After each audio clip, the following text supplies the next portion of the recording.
As you worship, you can be seated. Maybe wow, that was good. Here's an interesting fact. I try to communicate out of a heart of God, what are you saying to me? But I, like most pastors, get caught in the trap of preparing messages for you. It's just a natural thing that happens. I can be so focused on preparing messages for you that I can forget that this message is first for me. Well, I'm sitting here in worship today, and I'm realizing, wow, this message is for me. I thought it was for you. So today, forgive me. Hold on, let me get straightened out. Okay. Forgive me if I preach this message to me. Okay? So you can listen in as I preach to me. Because I thought it was for you, but it was for me. So if you get something out of today, great, amazing, wonderful. But I might just preach myself happy today because this message is for me. All right? So is that, I got forgiveness already? So like, I didn't get anything out of today. Oh, it was for him. That's what's going to happen today. So she already prayed, so I'm not going to pray again. But today we're talking about brave, and the next couple messages is out of this brave series that we're in. It's out of the book of Daniel. Daniel is a book of bravery and risk and guys that laid it all on the line for Jesus. That's what Daniel's all about. Daniel is 100% chock full of story after story of bravery in the face of insurmounting odds. Am I doing okay? Okay. I'll grab the other one if I need to. So, got one more. All right.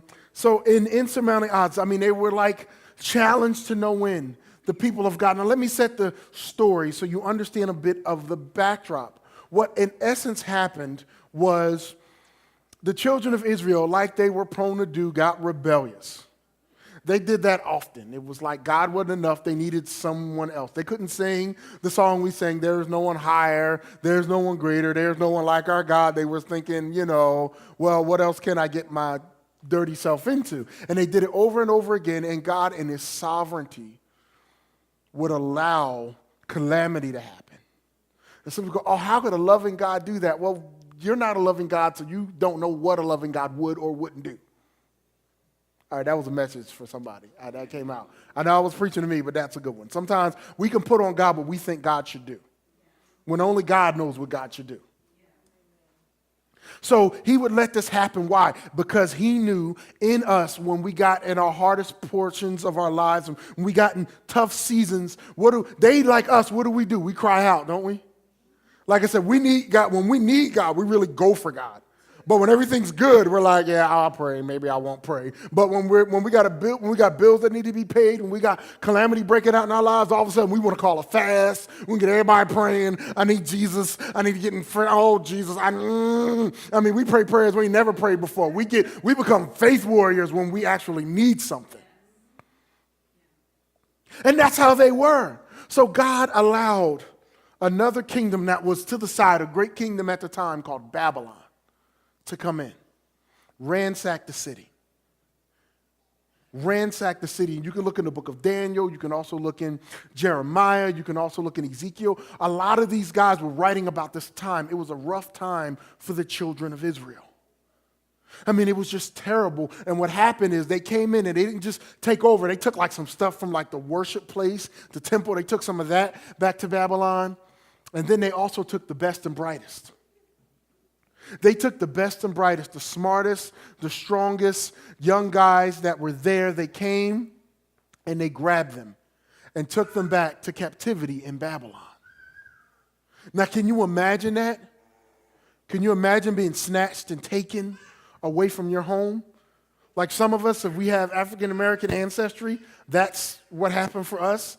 Can you imagine the fear of, I don't know if I'm ever going to see my home again? I don't know if I'm ever going to be back there again. And they're taken and they were put in a place where they were kind of grabbed so that they can become the wise men of Babylon. What do I mean by wise men? Well, the king, Nebuchadnezzar at the time, he had guys that was their full-time job, being a wise man, a wise guy. They were the guys that were supposed to give him wisdom and insight, and they were wizards and sorcerers and not astronomy or not astrologers, but astrologists. And where they're trying to look at signs and they're trying to, figure out what's better, let's look in the stars. These weren't the most spiritual guys. So what they did is they took guys that would have become leaders in Israel and said, we're going to take you and we're going to make you like these guys. So Daniel and his 3 friends were captured, taken there, and put in this kind of school to be a wise man of Babylon. Now, you got to know something about Babylon. Babylonians didn't believe the same stuff that the Jews believed. The Babylonians weren't as godly, as God-honoring. They were kind of a rough and tumble group, and all their religion stuff was really muddy and muddled and kind of screwed up. So these guys are in this setting, and the whole culture, the whole environment around them challenged them to be what the culture was. The whole environment around them challenged them to be what the environment was, as they were taken captive to a whole nother country, a whole nother land, and they had to kind of live by the rules of that other country, the rules of the other king. Is everybody following me? So they were kind of trying to be made to abandon their faith, abandon their belief, abandon everything they knew, abandon everything that was right and true, everything that they knew was good and right. They were supposed to abandon it and adopt the other culture. But the cool news is that Daniel and his friends couldn't fully do that. His friends Hananiah, Mishael, and Azariah, generally their names are known by 3 other names. Shadrach, Meshach, and Abednego. Now, what's the difference in the name? Daniel's name was changed to Belteshazzar. And it's like, well, if you change somebody's name, you change their identity. If you're no longer known by that other name, then I can kind of change you. And I guess because Daniel was the one actually writing, he never changed his names in his writing. But he changed the names of his friends. So they were there in this different culture. And then all of a sudden, scared, afraid, they fall into a really cool moment. You see, those who were being groomed to be wise guys in the culture were also given the best of the best. So they, every day, are getting the most amazing food laid out. Now, a little bit about Babylon. Babylon was right kind of on the Mediterranean, and the Mediterranean spilled out into many waterways that went through the whole area of Babylon, the whole kingdom of Babylon. If you look at it, it's like the Mediterranean is here, Jerusalem's here, Babylon went like this. And when you look at the waterways, Babylon kind of went along the waterways. So for a Jewish person, in the midst of Babylon, they probably had some things that we eat now but were unlawful for Jews to eat. Things like crabs, shrimp. That was forbidden in their diet. Shellfish, juicy lobsters. They couldn't eat. And these guys were making these great meals for these guys, and that was kind of part of the deal. Like, well, we took you away from your home, but look at all you have to eat. And they were probably doing stuff like taking cows and cooking the beef in milk, which was against the tradition, or making eggs and cooking chicken in the eggs, that was against Jewish law. So all this amazing food is laid out, and Daniel and his 3 friends decided, yeah, we can't eat that. But are you kidding me? You're getting the best food. You can't tell me that ain't delicious. And they're like, no, we can't eat that. It's unlawful. Now, can you imagine the temptation in that moment? The most sumptuous food in the kingdom laid out before you, the temptation to eat whatever you want. And come on now, you're in a completely different culture. You're in a completely different environment. If you eat it, nobody will really fault you. Why? Because what you going to do, starve? But he had purposed in his heart, along with his friends, that he wouldn't defile himself. And it actually says that in Daniel 1, 8 through 11. That's not in your notes. You'll just have to type it in the notes section. Daniel 1, 8 through 11. It says, but Daniel resolved that he would not defile himself with the king's food or with the wine that he drank. Therefore, he asked the chief of the eunuchs to allow him not to defile himself. And God gave Daniel favor and compassion in the sight of the chief of the eunuchs. And the chief of the eunuchs said to Daniel, I fear my lord the king, who assigned your food and your drink. For why should he see you were worse in worse condition than the other youths who are of your age? So you would endanger my head with the king. Basically, to reject the gift from the king meant that this guy that's over them could be killed. So not only are you in a different culture and a different environment and a different situation where temptation that's around you, but it's not right, but you can get the guy ahead of you in trouble, and then potentially you can get yourself in trouble. So Daniel said this. Daniel and his buddies said, all right, how about this? How about if we just eat vegetables and water for 10 days? And if we look worse off than the other guys, then we'll go to your diet. If not, then you leave us alone. And the guy said, bet, it's a deal. That's what we'll do. We still have a fast that people do now called the what? Daniel fast, which is all fruit, vegetables, and water based on this. Well, of course, at the end of 10 days, like God gave him favor with the guy that was in charge, God also gave them favor where they looked like they were healthier than these other guys. To the point where he was like, all right, well, everybody eating vegetables. That's it. Changing the diet for everyone. But it takes bravery to do that. It takes bravery to stand up when nobody else will stand up. It takes bravery to be the one that refuses to give in.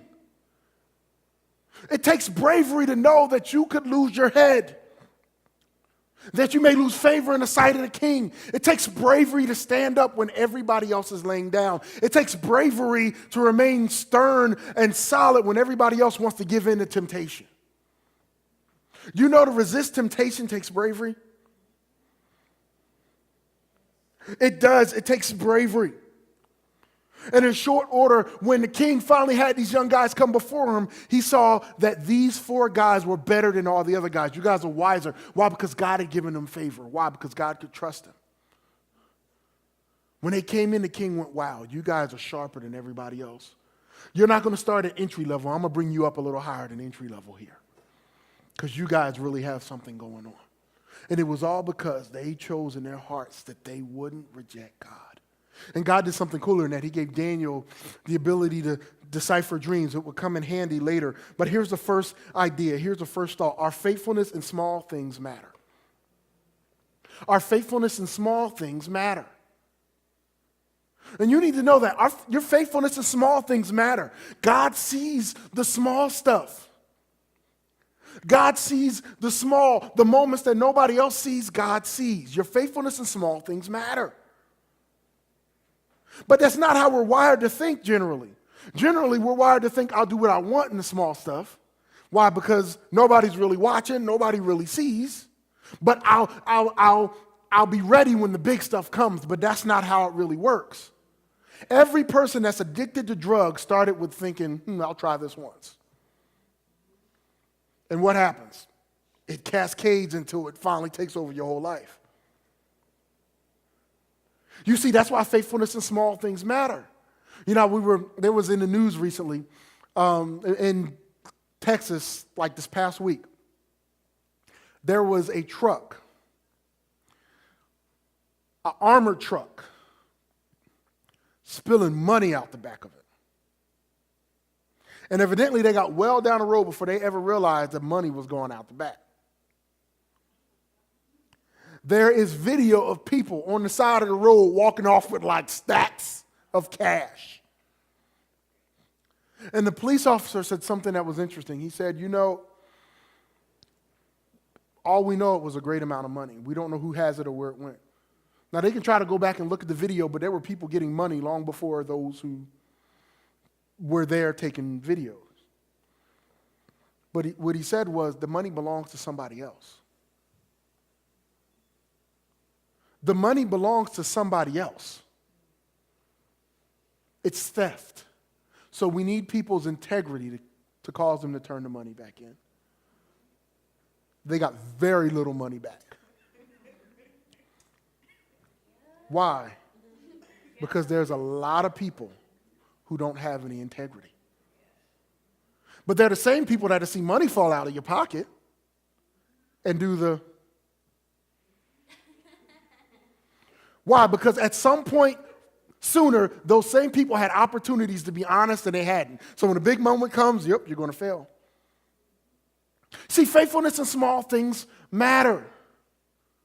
Faithfulness in small things matter. And we can miss the small stuff. Why? Because nobody's looking. You know, I remember a moment in my life when the faithfulness in small things really mattered. I was a college student here at Clark Atlanta University, and I'm just loving God on campus. I had become a believer in high school, and I'm a college student, and I'm loving God and loving people and trying to do well. And there was a young lady. She was that girl. Everybody knows that girl. She was that girl. She went walking. When she go walk down the promenade, all the guys were like, "Did you see that?" Like she was that girl. And we had become friends, and we'd gotten to know each other very well and got along, and she was perplexed by my faith and couldn't understand it. And she was looking at me like, "What in the world? What is wrong with you?"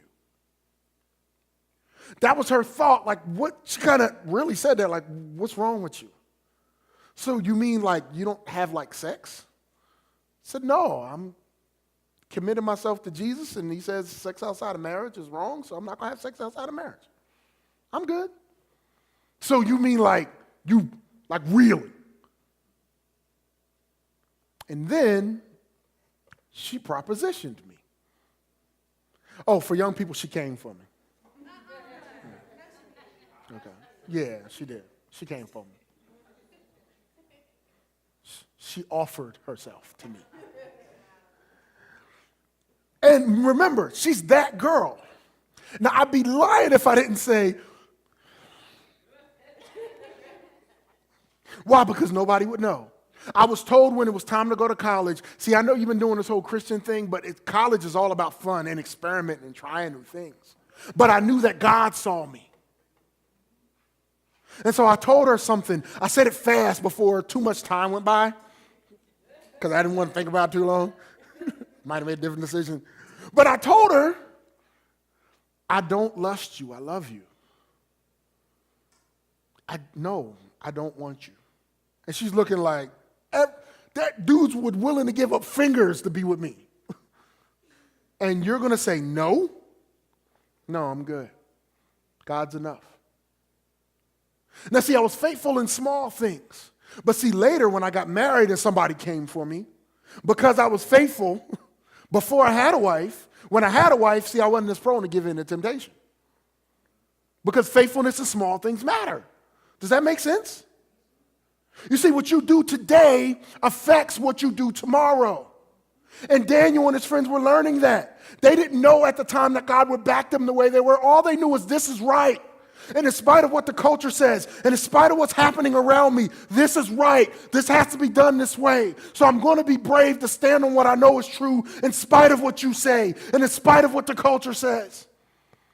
Because faithfulness in small things matter. And I know God sees me. See, very often, too often, we forget that God sees us. And not only that, one portion is God sees us, the other portion is you see you. We lose confidence in ourselves when we give in too easily to those things that tempt and pull at us and challenge the truth of what God says. It's a strength when you can know that you're trustworthy. In that moment, I think I went back to the brothers because I had a team of guys and I passed the test. It was scary for a couple minutes there, woo, but I passed. And you know what I realized in that moment? I was stronger than I thought I was. I was stronger. I was more godly than I thought I was. And these challenges and tests come for all of us. If it's not in the area of money, it's in the area of generosity. It's in the area of faithfulness. It's in the area of reading the word. It's in the area, we get them in all areas. And if we're faithful with the small things, then we get opportunity to be faithful with more. Jesus actually said that in a parable. When he boiled the parable down, it was about stewardship and doing something with what you've been given. But the overall point that he boiled it down to in Matthew 25 and 21 says, he says to a servant that's been good, well done, good and faithful servant. You've been faithful with little. I will set you over much. Enter into the joy of your master. Basically, when you're faithful in the small moments when nobody sees, God can trust you with big moments. If you're having a hard time being faithful on your job, the Bible says, how can I give you your own when you haven't been faithful with somebody else's?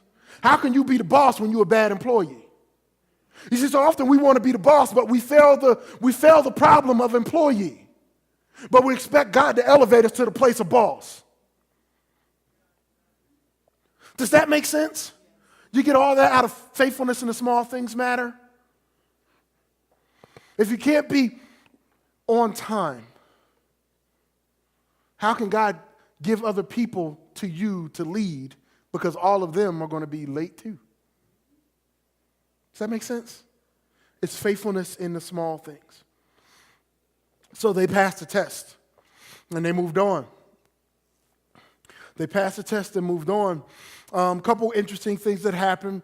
The king kept having this recurring dream, and nobody could tell him the answer to the dream. Nobody could tell him what the dream meant. And he was asking his guys, and he brought all his guys in. And he kept having it, and it was scaring him half to death. And finally, he turned to his wise guys like usual and said, okay, I need help with this dream. And they said, all right, tell us a dream and we'll give you the interpretation. And the king said, no, that's too easy. How about you tell me the dream and then I'll believe your interpretation? And he brought like the top guys in. Daniel and his friends weren't in there. He brought the top guys in. The top guys couldn't do anything. The king said, you bunch of charlatans and liars. I'm going to kill you all. And then when the guy came around and was like, Daniel, you are about to die. And Daniel said, what's going on? And he heard the story. Daniel said, you just give me one moment. Give me a second. Let me pray. Fellas, Shadrach, Meshach, Abednego, we're going to pray. And we know God's going to answer us. So they went. They prayed. Daniel went in and said, King, here's your dream. Here's the answer. The king said, wow, there's nobody like you anywhere in this kingdom. Not only am I going to elevate you over these other jokers, you're going to be kind of the highest spiritual guy in the entire land. And then what did Daniel do? Daniel said, well, how about this? How about I bring my boys who were praying with me, who've been faithful with me all these times, who were faithful in the small things alongside of me. How about I elevate them to the status of governor? So everybody got promoted. And these guys that were God's people taken to another land are now major leaders in the kingdom that they were brought to. So they were no longer slaves. They were leaders because they were faithful in small things to start, and God could honor them. Now, this king was a bit crazy. So a little later, the king had a wild idea. He built this crazy statue and said, everybody's going to bow down to this statue. We're going to play the music. The music's going to be good. Everybody's going to bow. Watch. It's going to be amazing. We just built a new God unto me because I'm awesome. Kind of looks like me, right? Yeah. This was built in my honor because I'm awesome. Everybody bow when the music plays. You don't bow, you die. You don't bow, you burn. That's the deal. And Daniel was a little exempt from it because he had such an elevated status, but his three boys, Shadrach, Meshach, and Abednego, wasn't at that kind of status to where he was exempt. And when you said it says governors and everybody kind of else under them, so they were governors, so they had to bow, and everybody started bowing, and these three dudes are standing there like, yeah, we ain't doing that. What do you mean you're not doing that? Yeah, we're not doing that. It's against everything we believe. I don't care about what you believe or what you don't believe. You're going to bow or burn. So forget what you think is important. Forget what you value as high. I don't care about your little God. You bow or you burn. they were like, yeah, we can't do that. Look at what Scripture says. It's our main scripture for today, out of Daniel 3:13 through 18. It says, then Nebuchadnezzar, in furious rage, commanded Shadrach, Meshach, and Abednego to be brought.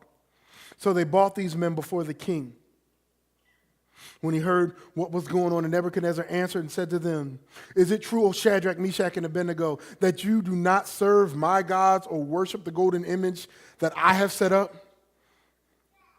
Now, if you're ready, when you hear the sound of the horn and the pipe and the lyre and the trigon and the harp and the bagpipe, he pulled out all the music and every kind of music, to fall down and worship the image that I have made, well and good. But if you do not worship, you shall be immediately cast into the burning fiery furnace. And who is God who can deliver you out of my hands? So I'm giving you a second chance. I'm giving you a second chance to bow or burn. And this was the response. And then Shadrach, Meshach, and Abednego answered and said to the king, O Nebuchadnezzar, we have no need to answer you in this matter. That's the nice one. I don't care what you say. If it be so, our God whom we serve is able to deliver us from the burning fiery furnace, and he will deliver us out of your hand, O king.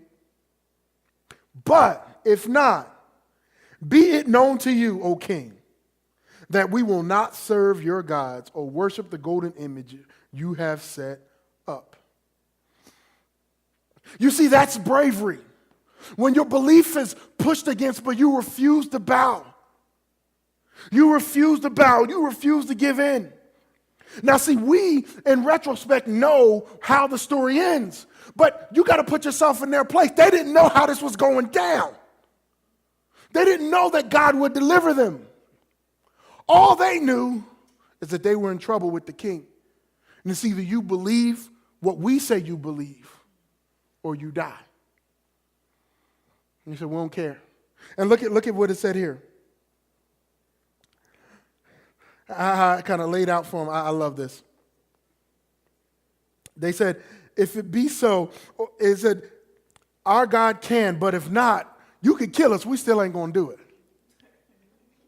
Be it known that in spite of what you say, God can deliver us. He might not, but if he don't, we'd rather be dead with him than alive, abandoning what we know is true.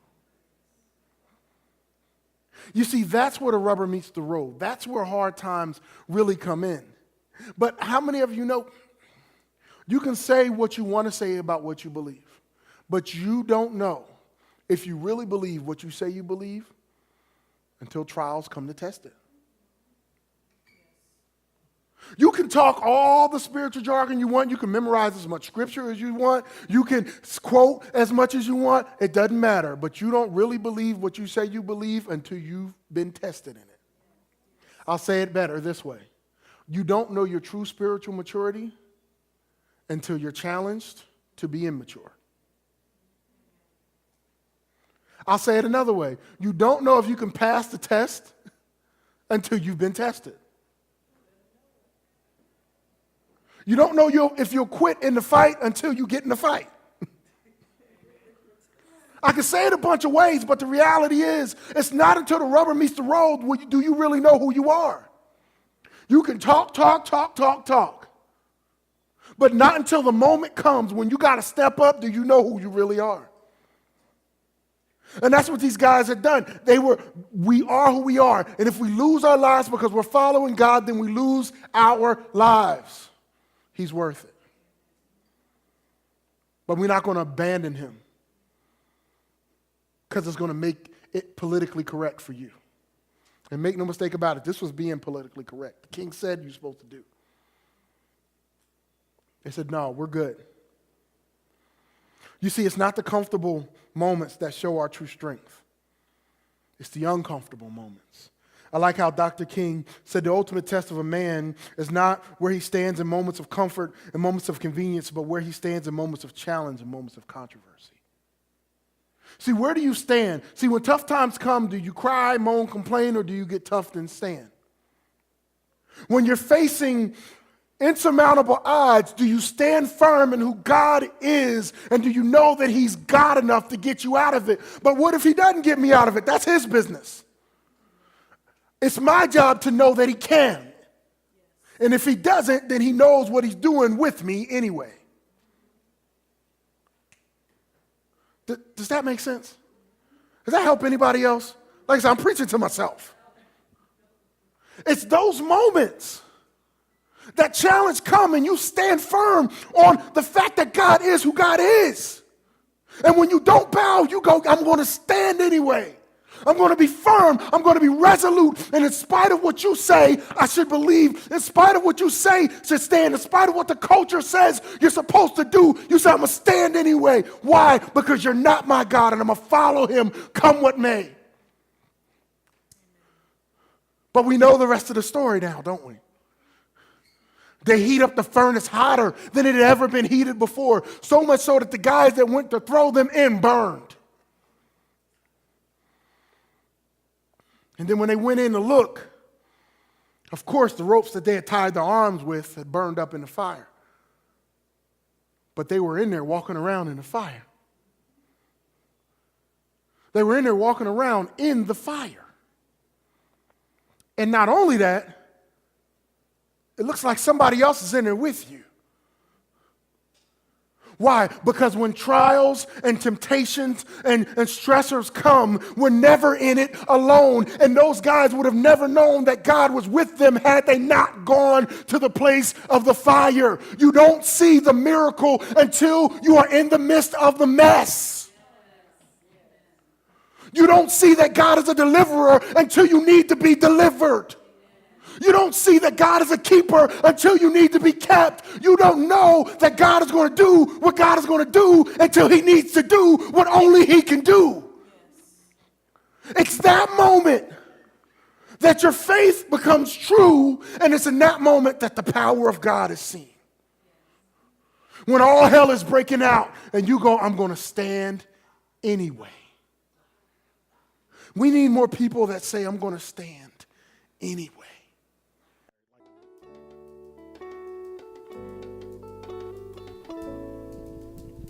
Just real quick, some announcements. As always, we say the tweetable, the big idea, is your opportunity to tweet it out. To be reminded what it says is, I must follow what is right biblically, even when the culture, my career, and common sense says differently. So this time you can tweet that out, Facebook it, share that with somebody. As always, you can follow us on Facebook. It's facebook.com/Vertical Church ATL. You can follow us on Twitter and Instagram. That's at Vertical ATL. And of course, if you're interested in following Pastor Boyd, it's Damien L. Boyd. What's the L stand for?